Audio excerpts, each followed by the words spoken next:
My name is Mark Edlin. I'm a member of the Society for Freshwater Science's Taxonomic Certification Committee.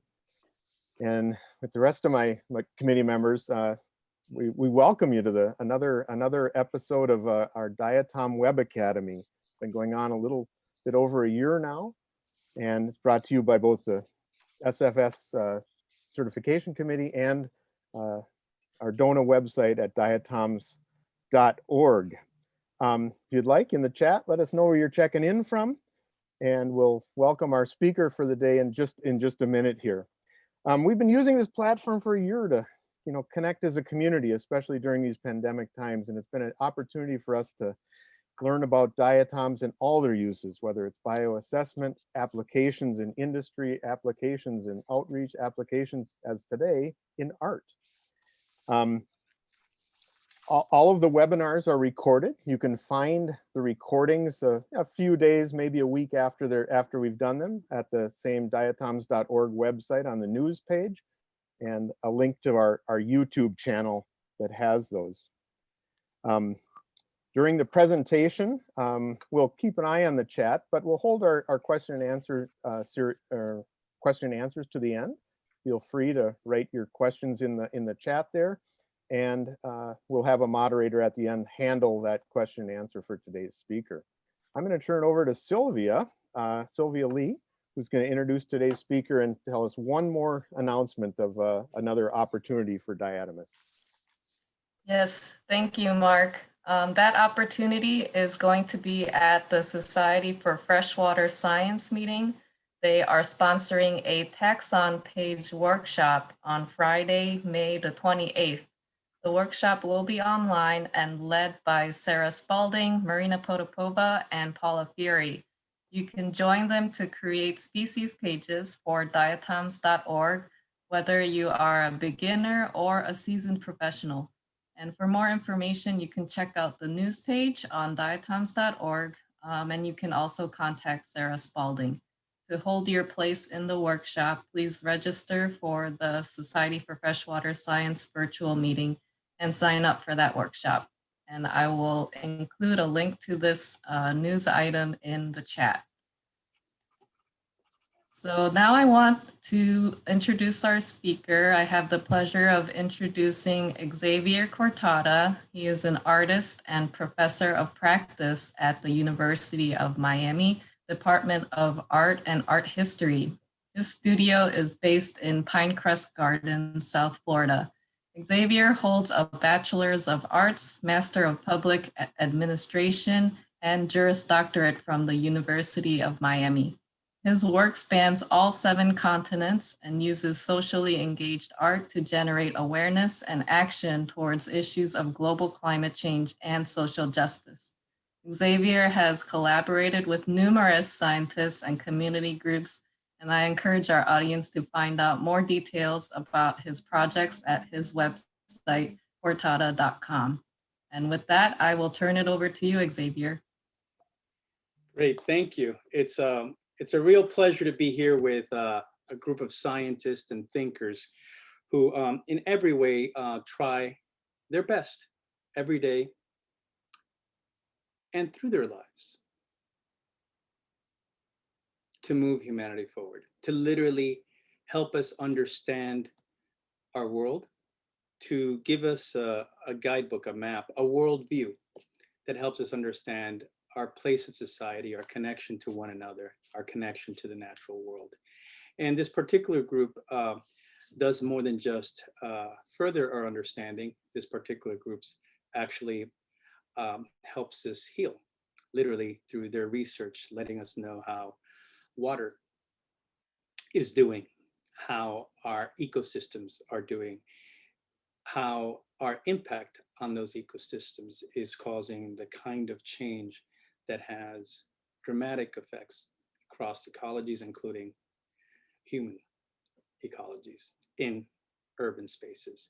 So what I want to do is take this opportunity today to speak with you a little bit about my practice. And I promise you that there is nothing I can do today to teach anything to you about diatoms. In fact, That's the exchange. I learn about diatoms from you, and then I try to take that and transfer to my art. So unlike your other web academies, I am not going to tell you anything you didn't already know about diatoms. But I think what I'm going to do is share my knowledge and my work to maybe help you in yours and to help you advance your creativity, your sense of purpose, and hopefully to recruit others like you who will take on the cause of science. Indeed, first and foremost, this is about the scientists. This entire effort is about elevating science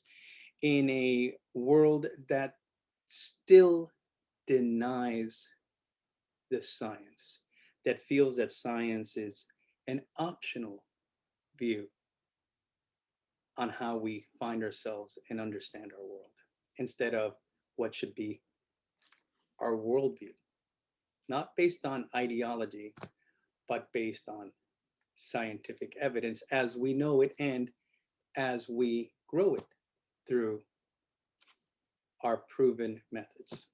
So back in 2012, and I thought in 2012 was the height of polarization in my country. Little did I know what was to come 4 years later.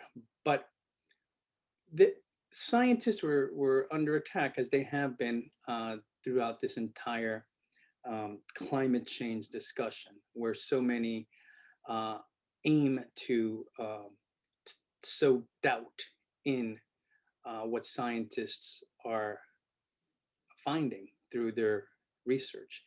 And what I did is, as an artist in residence in the LTER at Hubbard Brook, and you all understand the value and importance of Hubbard Brook as a field station that has, been, I think Mirror Lake probably is the body of water that has been most researched on planet Earth, right? For 60 years, they've been conducting experiments up there. It's where acid rain was discovered. And I've been honored to be part of that team. In fact, I'm in their committee of scientists at the Hubbard Brook Experimental Forest. But it started back in 2012 when I went there as artist in residence at the White Mountains.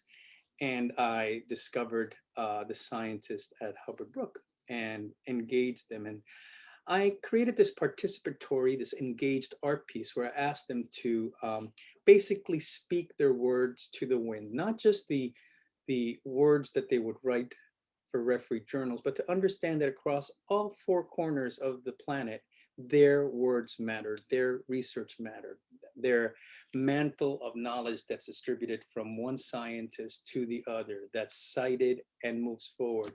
Those graduate students who become the PhDs, the postdocs, and the future scientists.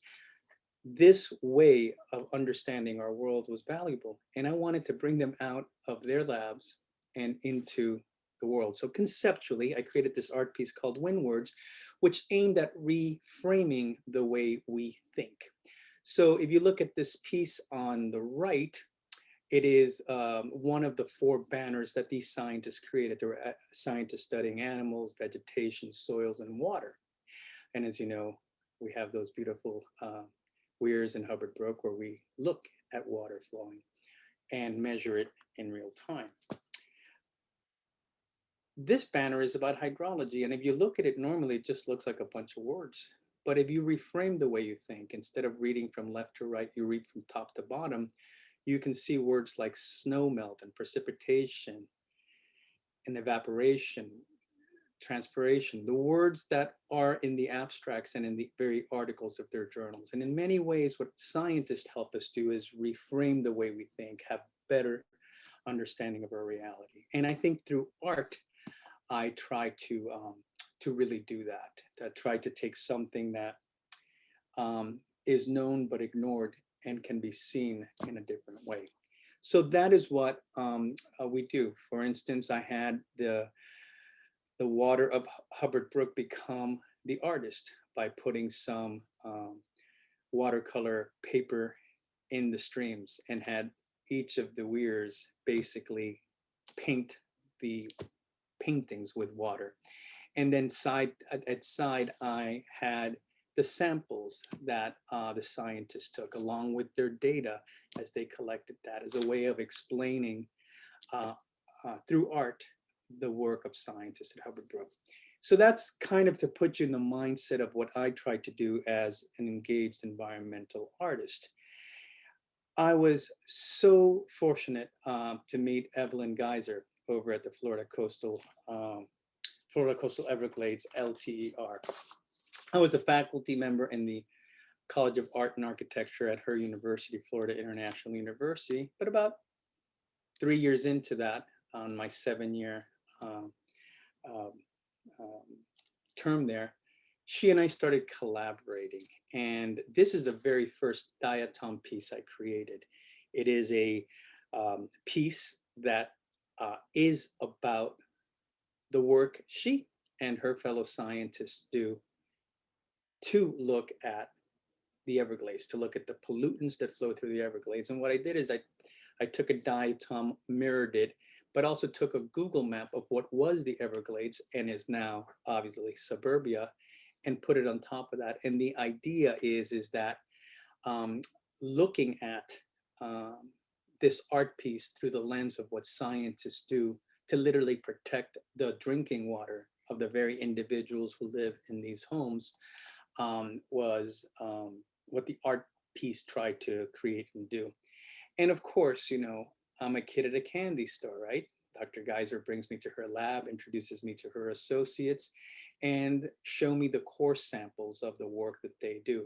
I then take that, I go into a microscope, and I start photographing the wonder that all of you know, but that I experienced for the first time looking through that microscope. The worlds inside, the worlds that live inside a drop of water. And what beautiful and magical worlds those are. Those worlds are worlds that transported me into creating pieces like this one from that one photograph as a way of capturing the magic.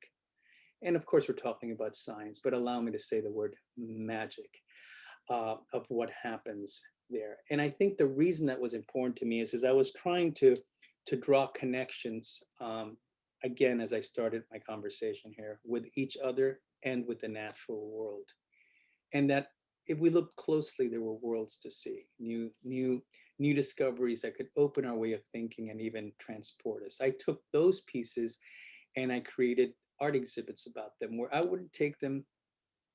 I mean, even though we did take these, you know, to like the LTR national conferences and clearly in all sorts of publications that are geared towards scientists or future scientists, I also took these pieces into the very most public of spaces as a way of drawing in new audiences, bringing them in so that they could explore it. In fact, I created an entire exhibition about the beauty of Florida, not by the things that we built, but by those things that are natural, the natural beauty of Florida. And of course, I included diatoms in that calculus, the things that are invisible, but so relevant to every fifth breath that we take.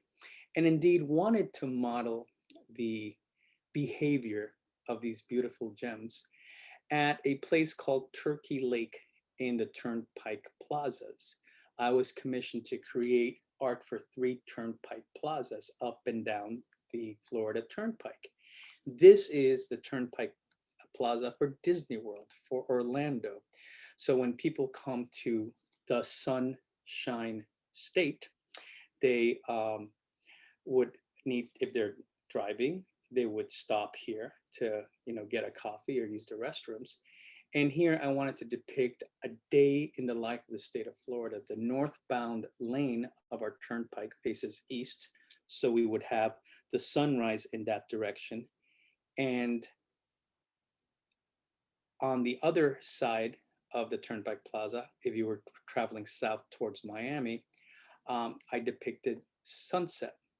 And inside the rays of the suns, I included images of diatoms. And then across the entire ceiling, I created a sky of these different diatom pieces so that individuals within that plaza would understand, you know, the work that I was trying to do with diatoms. In that case, what I was really trying to reflect on is back then, we're having a big fight about whether or not solar panels would be allowed with less regulation. The utilities were fighting the people. We try to pass all these amendments to harness the power of the sun, just like diatoms do. So I took the beautiful gem-like image of diatoms at a place called Turkey Lake, where we have diatoms, at the entrance of the most commercial tourist attraction of Florida.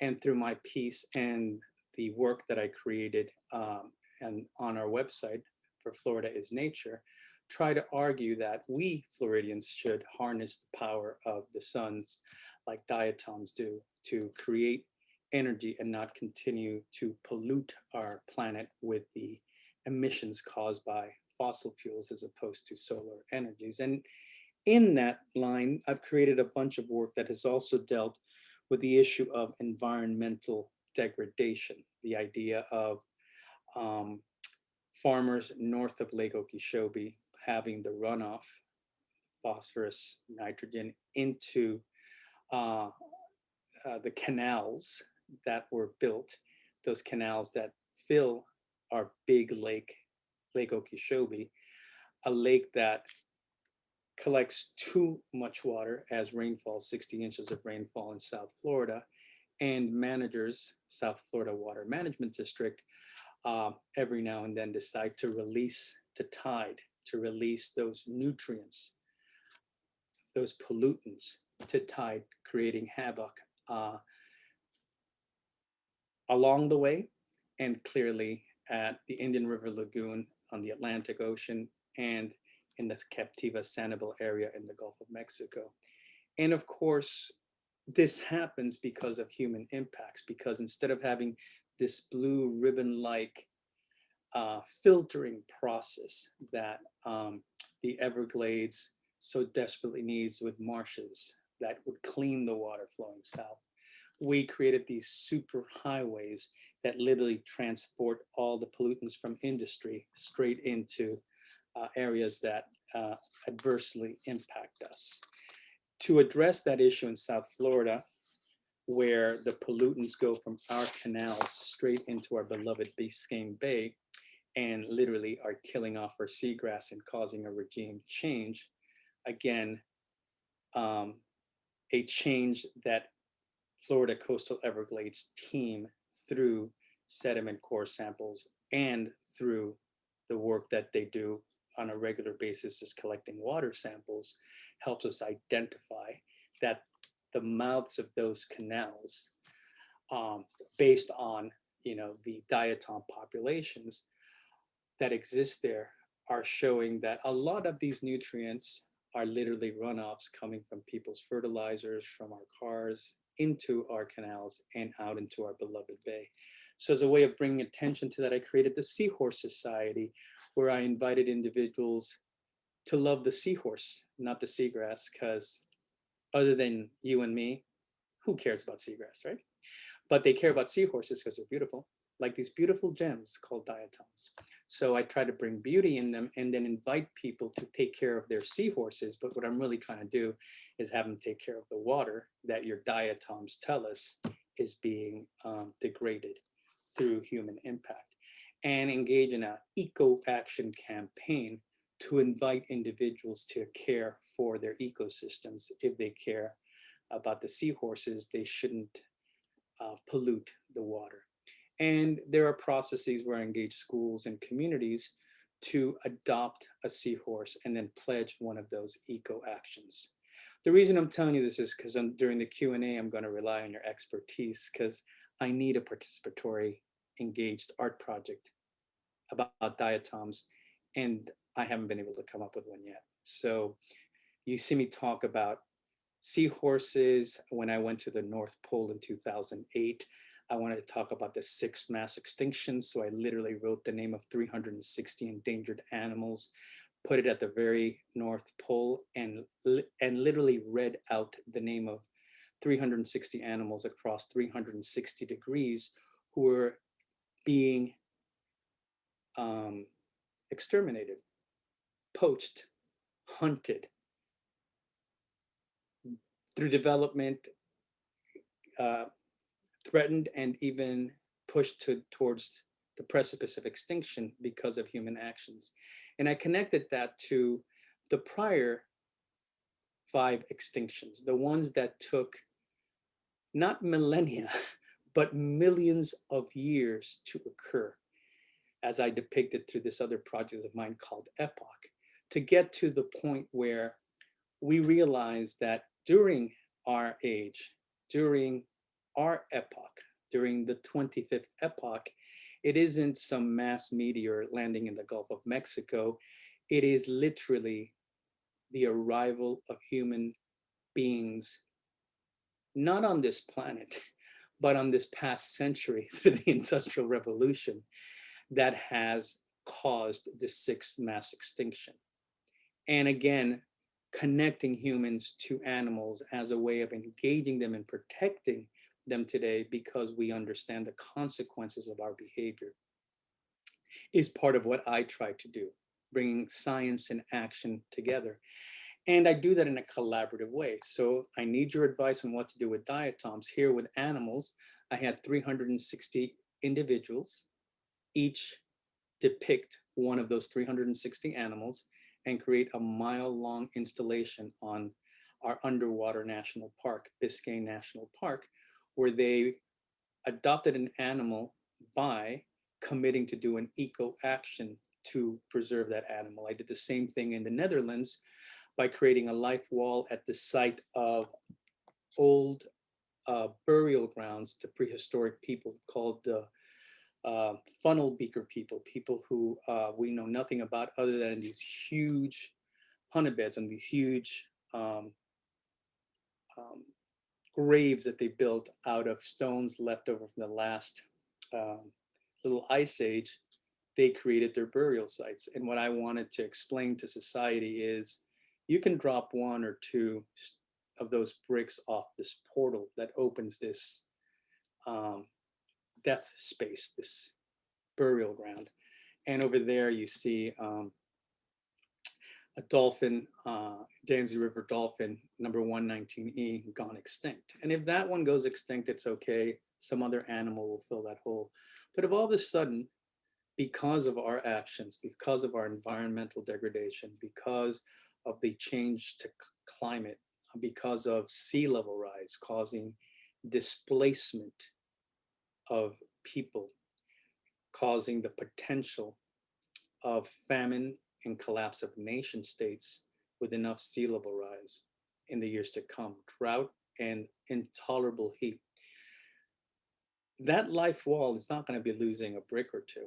We share the same biology as these animals. It's going to collapse and humans would walk into that life wall. So what I would ask individuals to do is to adopt the species, just like you saw with the seahorses, by putting the longitude of the animal on a stone, and then use that stone and put it at your desk or put it by your bedside or in your locker, so that every time you see that number, it reminds you of the promise, the pledge you made to protect that animal. And what I'm trying to do through all these processes is use art to connect you with science and change the way you act, the way you behave towards a broader common good, understanding that what impacts you here in Miami also impacts people from across the planet, because all of these systems are absolutely interconnected.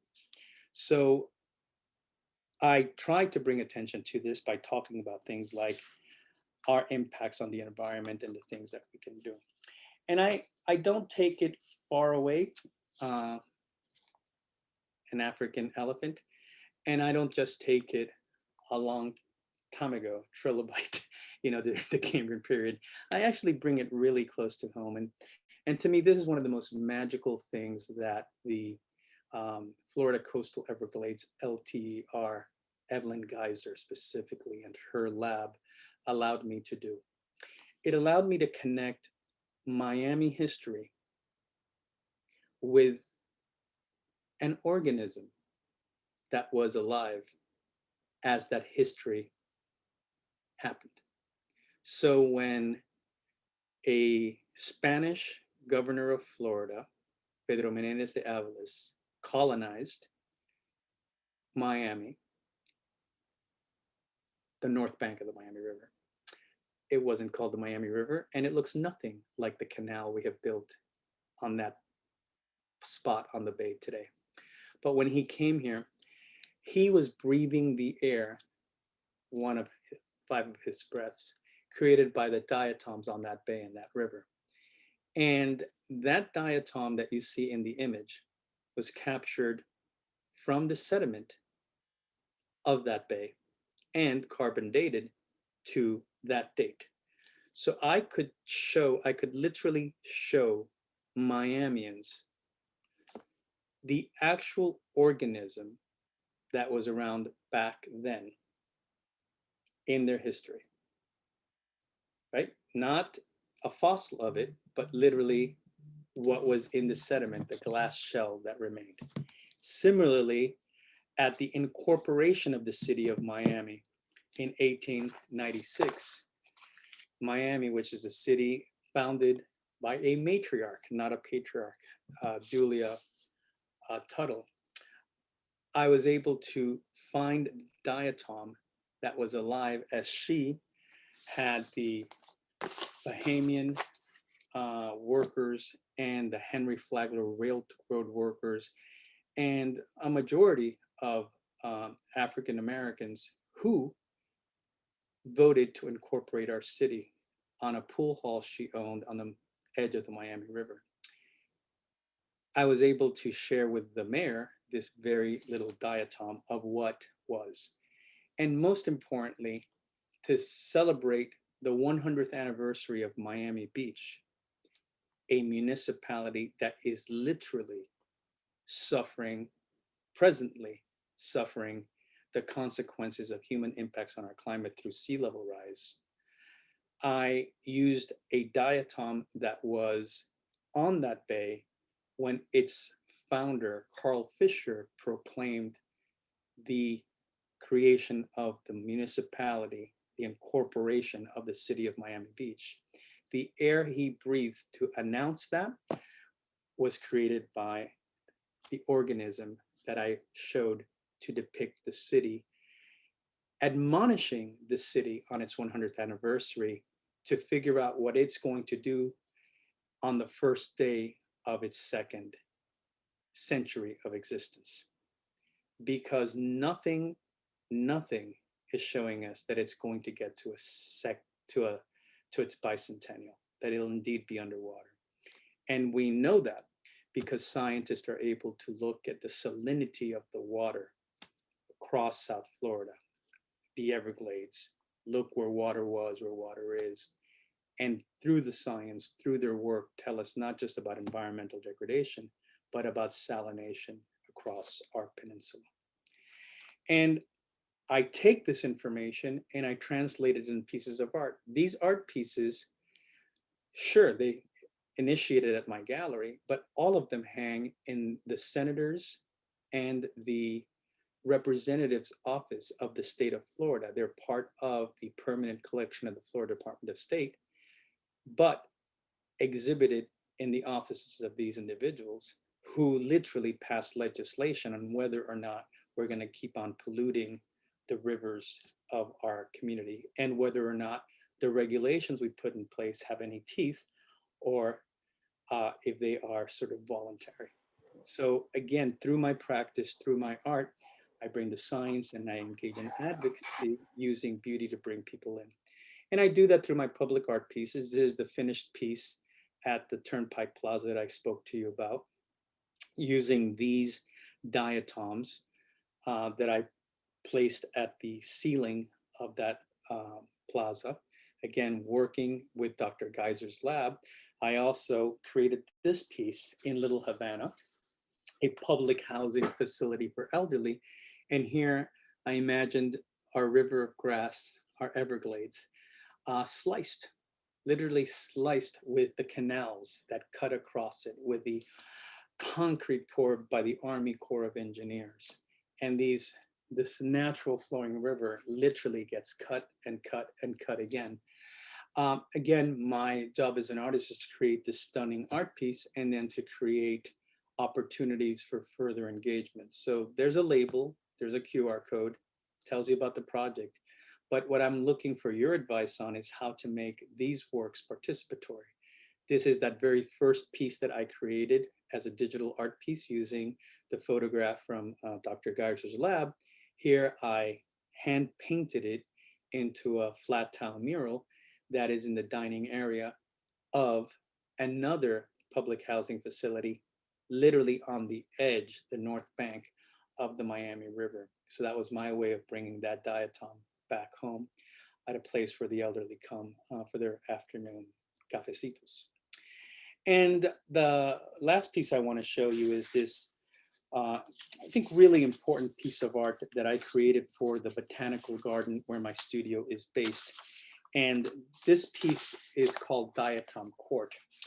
And in appellate court, you have 3 judges that sit there looking at you, and you're standing in front of them, and you're appealing your case. And I clad these 3 columns with diatoms, and I had the podium where the attorney would speak to these 3 judges also be this diatom art piece. And in this particular project called Diatom Court, it is literally about the evidence, the truth that is found in these sediment core samples, that you can sit here and try to deny the science all you want, try to say that it's all a hoax. You could be the governor of a state and not allow the state to say the words climate change if you're an employee of that state. You can act as if it's created by volcanoes and not by humans. And you can even embrace that there's climate change, but not do the kind of policy that has equitable solutions. You could adapt, but adapt to take care of the rich and those that have the resources to address sea level rise, and completely ignore a community who isn't worried about protecting a third home or a diversified investment portfolio, but literally the very house that has all the equity that 2 hardworking middle-class parents did so that their children could inherit it. Well, that house is vulnerable to sea level rise in South Florida, and it's not just happening on our first coastline, the Atlantic, it's happening on our second coastline, the Everglades, and those communities that sprawl towards the Everglades, the ones I depicted in that very first diatom piece. So here at this podium, the judges are looking, but they have the evidence, and that's what Diatom Court is. So as you can see, the work that you do matters. It matters for science, just for understanding our worldview, understanding our planet, the same way that discovering a dinosaur fossil does that. It helps us understand our biology, as you know, is sort of like the user's manual, right? For our systems, chemistry and physics inform us along the way. But it goes beyond just knowledge. It goes into serious life applications. And our world today is threatened as our human species has never been before, because there are so many of us who have siloed ourselves into actions and activities that are completely dependent on other global structures, because our governance is structured in such a way that doesn't allow for a lot of adaptation. All I have talked to you is about the pandemic that we're living in now and how unprepared we were for it. So now more than ever, we really need to count on the work each of you do, which is why I started this entire PowerPoint by elevating the role of science and scientists to move humanity forward. And I think that those of you that have field stations, those of you that work with artists in your communities, those artists that understand your communities, I encourage you to absolutely create art, the beauty of art, but please don't stop there. I think art has a job to do. I think art is about engaging others. In fact, I think that artists are charged with using art's elasticity to work across disciplines, including your labs, your field stations, to engage others in the problem solving. And that part, the engage others, I think is a really, really critical, because that is what gets the constituents enough knowledge by learning and working together so that they can have voice to effectuate that kind of change that can address close to 200 years of injury that this planet has received. It's been my pleasure to present this to you and to acknowledge the very, very important role that you've had in my work, but more importantly, on helping our planet and its waterways. Thank you so much.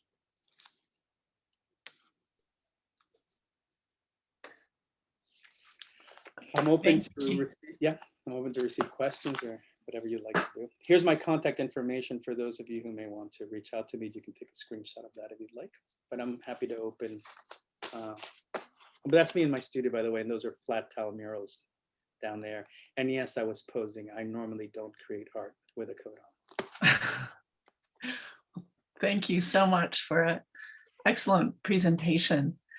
And I was curious about the various forms of feedback that you get from your audience, whether it's in the larger indoor pieces or outdoor pieces. How do people respond, and how do you know that they respond?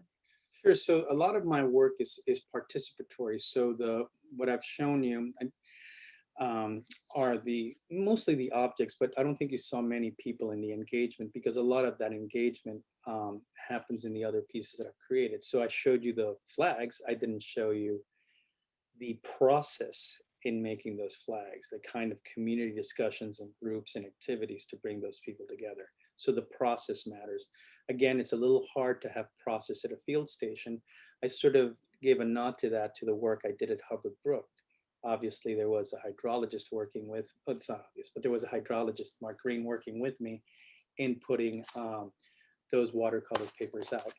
We did the same water paintings in the Florida coastal Everglades.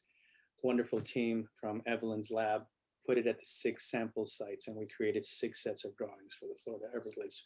But that's not the engagement I'm talking about. I think that's great. I think that's really an important way of showing a window to the future scientists of the world, of what scientists do in a creative way. You can sort of showcase that.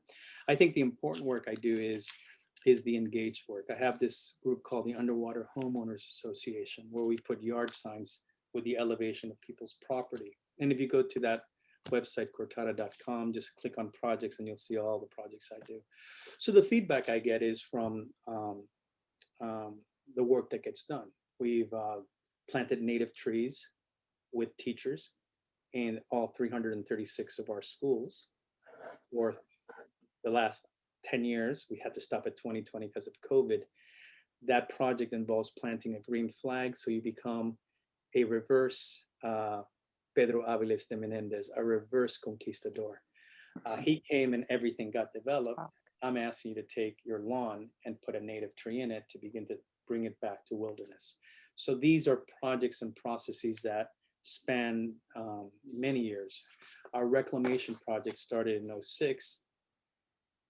Thousands of participants have literally planted 8 acres of mangroves, but it's not just planting mangroves, it's creating installations of mangroves and windows across all sorts of public places, including retail spaces, to educate others, like I tried doing at the Turnpike Plaza, about the importance of wetlands.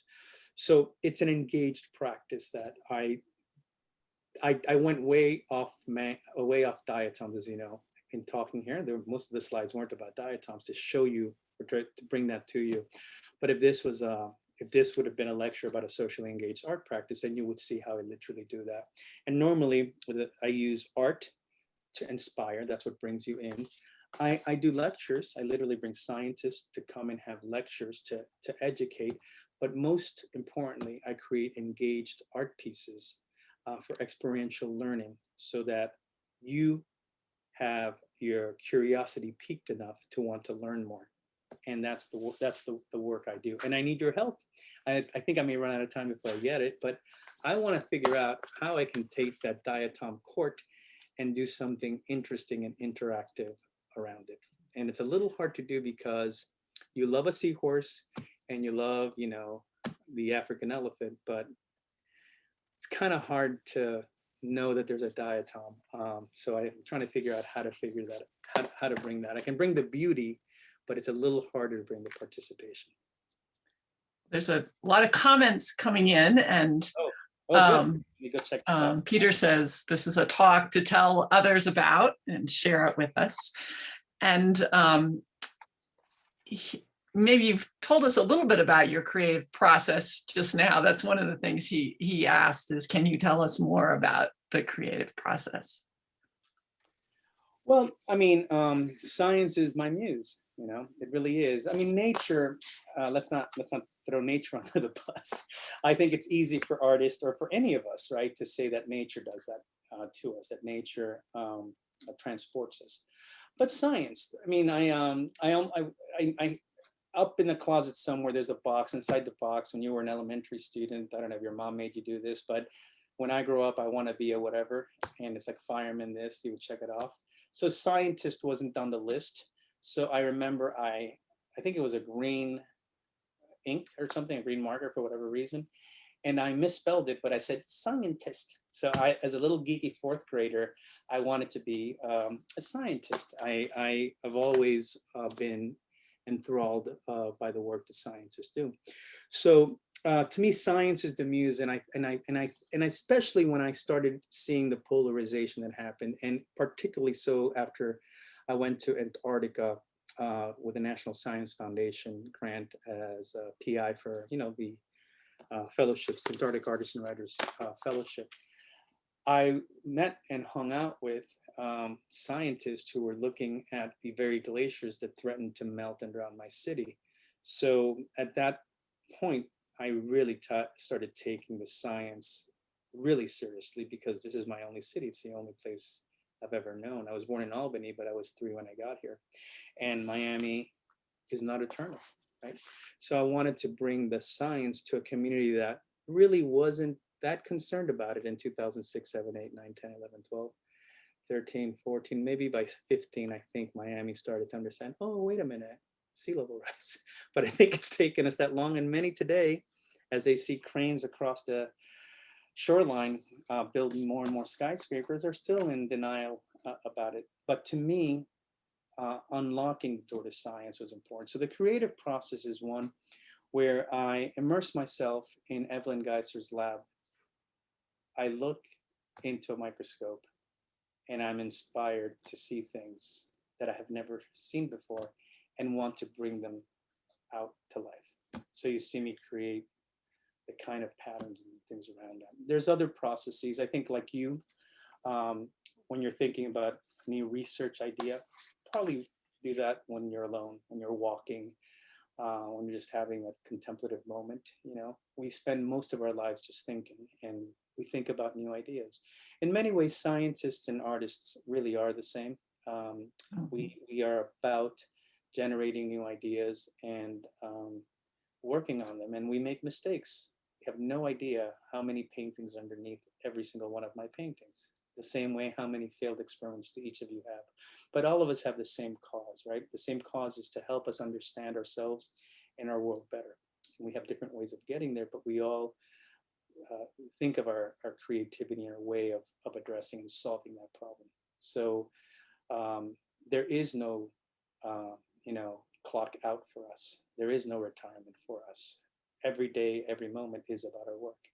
And I just think that putting a scientist in the room of policymakers, or putting an artist in the room of scientists, is the perfect way to try to break away those silos that make us think within our disciplines, responding to just our disciplines. In fact, I think my creative process is to disrupt those very stagnant ways of thinking, to literally bring new ways of thinking. In fact, I create this ambiguous space between the disciplines where you're not here to solve within your discipline, but to think outside of the way you think. So I think that's what I try to do as an artist. And lots more comments coming in. okay. Sylvia, shorter words. Yeah, Sylvia says the life wall reminded me of a food web. The bricks would be all the organisms connected to each other by exchanges of energy. Diatoms are at the base. Removing the diatom bricks and replacing them with cyanobacteria sludge makes the food web wall collapse. I like that. That's nice. Thank you. I saw a comment here about, you're moderating, so let me not do that, but there's a lot of work I've done around No, that. please. I just saw the word pandemic. I'm listening to you, but I saw the word pandemic. I guess, let me just put, if you go to my projects page, there's a whole piece I've done on the pandemic called the Miami Corona Project, including a performance on how to say goodbye to those who you never were able to say goodbye to. So there's this whole thing. It's called the Miami Corona Project, and under that link I just gave you, you'll see that there's climate work, there's eco art, which has more to do with reforestation and environmental degradation. There's also other social issues, but that shows, I think, for lack of time, you can go in there and see different approaches I take in my art making. And I've been doing this for a long time. I've been doing this for 30 years as well. Like most of you have been doing what you do for a very long time. That's great. Mark says, I love your eco-action efforts. How are you engaging the public in eco-action programming? Oops. And commitments to action? Is it through school groups or something else? We are trying to do something similar to that at our museum. Yeah, I think the most important thing in any of these things is to develop strong relationships and to build upon those relationships. I also think there's something fresh about having an artist help lead you programmatically. The Reclamation Project is a project that I started on my own by putting mangroves in the windows of Lincoln Road. Eventually, the Bass Museum loved it. It's a pure art museum, and they brought it in as an exhibit for Earth Day in 2006. A year later, our Science Museum loved it. They brought the project, and working with the Science Museum and all the partners I had created, we launched a Reclamation Project there. But importantly, that project helped transform the culture of the Miami Science Museum insofar that 6 years later, they created Museum Volunteers for the Environment, where one of the absolute programming things that the museum does is to engage its visitors in reforestation efforts across the county.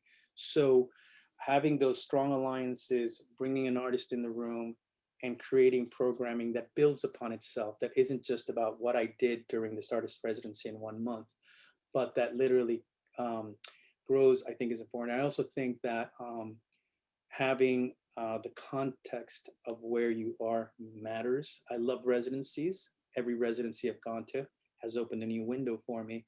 I'm not sure that the community I go to benefits as much as I do.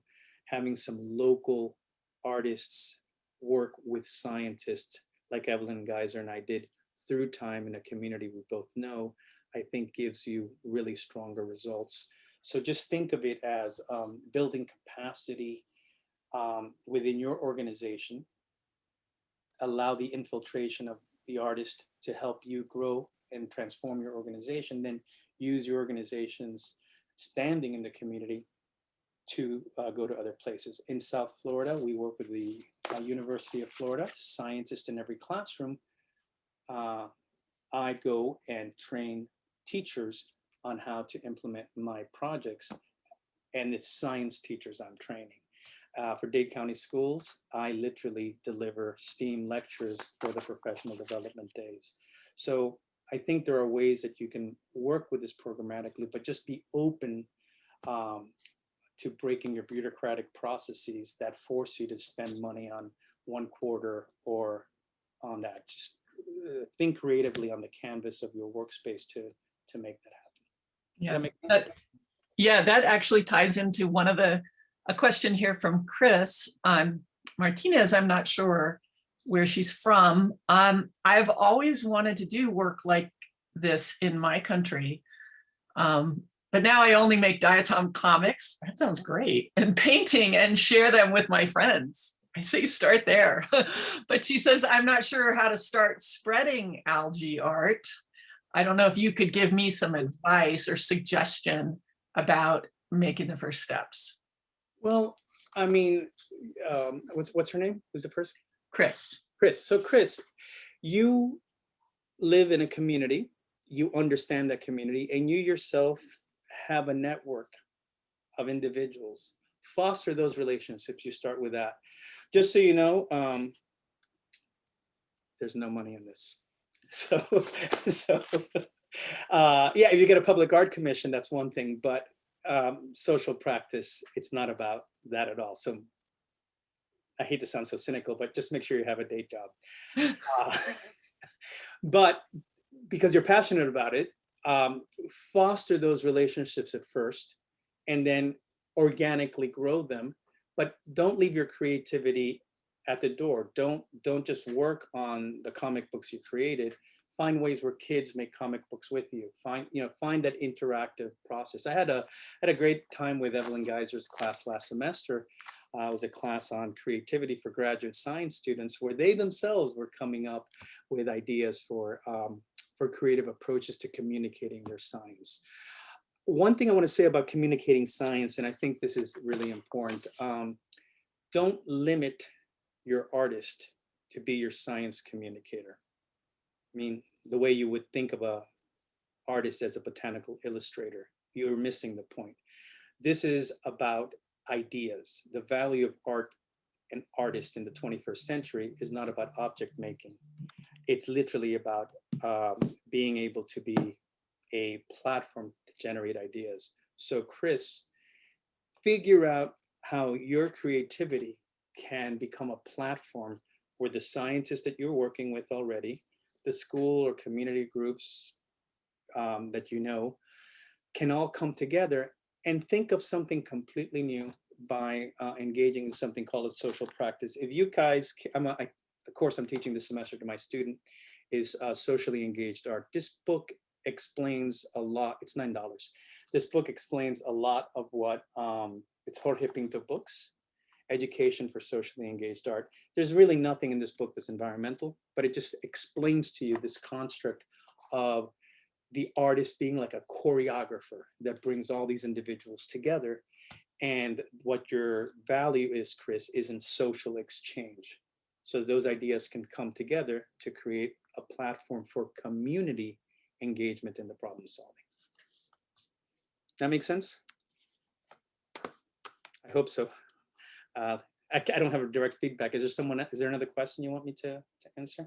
I just saw that Evelyn is here. Hi, Evelyn, wherever you are. I love you. I mean, I've only name dropped her 1,000 times, so I might as well say hi to her, give her a shout. Hi, Well, there you are. Xavier. I was trying to get the video going, but it's super great to see you. That was amazing. It was so fun to hear again. Cool. Thanks, Evelyn. Any other cues out there? Yeah, I think we lost Sarah. So let me just pick up the moderating duties here. Our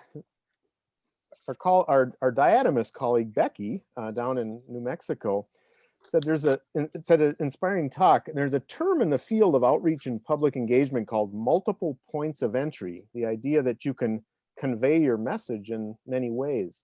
Mm-hmm. The 3D nature of your art makes the diatoms very touchable as well as seeable and bigger than life.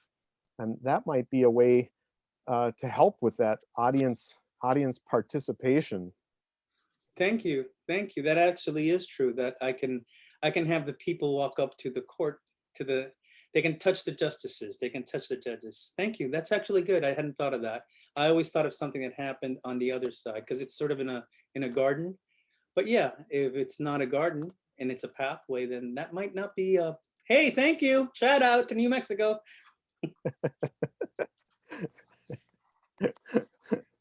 That's great.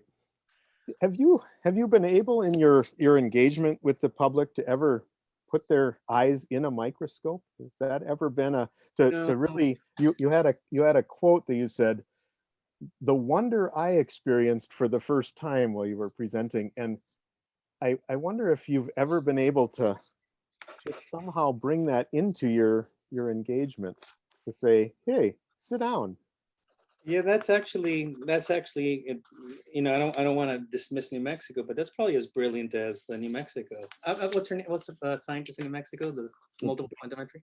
Becky Bixby. Hey, hey, Becky, thank you so much. But just as Becky, your idea is good. I mean, obviously, it's probably going to have to be, and like, I'm sure one of you have done this. You just put a thing, but it's really a video that's playing. I'm sure there's someone out there who's done that somewhere. So maybe that might be a good idea for me to use at my botanical garden and show those worlds. Which means, Evelyn, I got a job for you. I need some video. But that might be, Woo, we'll do it. yeah, that might be that might be actually a really brilliant solution there, right? To have them experience what I experienced and then have a QR code explaining what they're looking at, narrated by Evelyn Geyser. I think that would be great, especially if it's about the Everglades. But yeah, thank you. That's an interactive. It's not problem solving, but it is inspiring, right? So I think that would work. But no, I haven't had that opportunity. But between both of you, I'm really loving what I'm hearing. See this? Who gets a Q&A where the presenter gets all the help? Love it. That's great. Richard's checked in and said, I caught Xavier's presentation from Evelyn's Facebook page. Really cool, and it's great to see others on a similar wavelength artistically. At Biscayne Bay, this coming June, Richard is presenting an exhibit titled Diatomaceous Dreams, a collection of assemblage structures utilizing repurposed and recycled objects, composing diatom-inspired artworks. Good job. Congrats, Richard. Yeah, that's great. This has been wonderful, Xavier. I think we've really learned the connection that art and something as invisible as diatoms can really have, and it's been really inspiring to see the ways that you've been able to engage with scientists in particular and bring that message to so many people to address the issues that matter to so many people. And yeah. So thank you. Look, each and every one of you, and I know we probably have like 1 or 2 minutes before our time runs out, right? So we're closing? yeah. So look, each and every one of you, through your labs, through your graduate students, through the museum, or even through your artist studios, whoever's listening, have a world of influence around you. Each of you are individuals that others look to, for guidance. And each of you, because of the work you do something that no one else really knows or understands. Don't be selfish. Don't keep that to yourselves. Share it with them and find creative ways of doing that, right? Try to find ways of doing that. I think in the end, it's really going to inspire you. It's going to challenge you to do better because you're going to be forced to explain to others that you don't even know what it is that you do and why it matters. And once you start going down that path, then it's not just the routine of, yeah, I'm trying to get this article published, or I'm trying to get myself ready for, the tenure work. I'm doing this because this is my life passion. And I know most of you do that already, but sometimes we need a little nudge to remind ourselves, what is this all about? Where we're at. We're in a world that is at the precipice of catastrophe. Thank God we're back in the Paris talks, but for Miami, that's a little too late, right? And for people who are dying of heat stroke every day and wildfires, and God knows what's going to happen to our Gulf Stream, it's a little too late.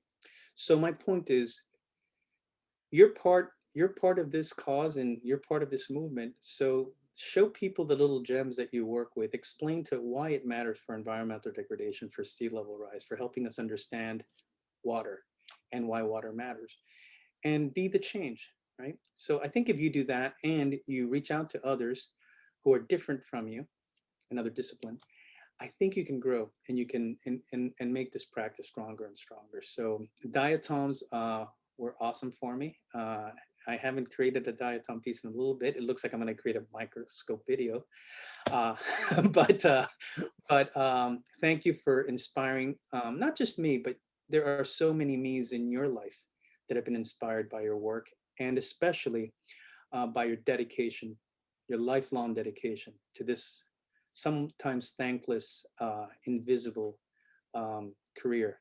But the work you do matters in what you do, and as part of a long path, a long journey of others whose footsteps you walked in, and now you're walking that walk for others to follow. So thank you for all you do, and thank you for inviting me into your forum. Well, I want to thank you, Xavier, for presenting today. It's been wonderful, especially to finish up with those inspiring words. I think they're words that all of us are welcoming and wanting to take action on.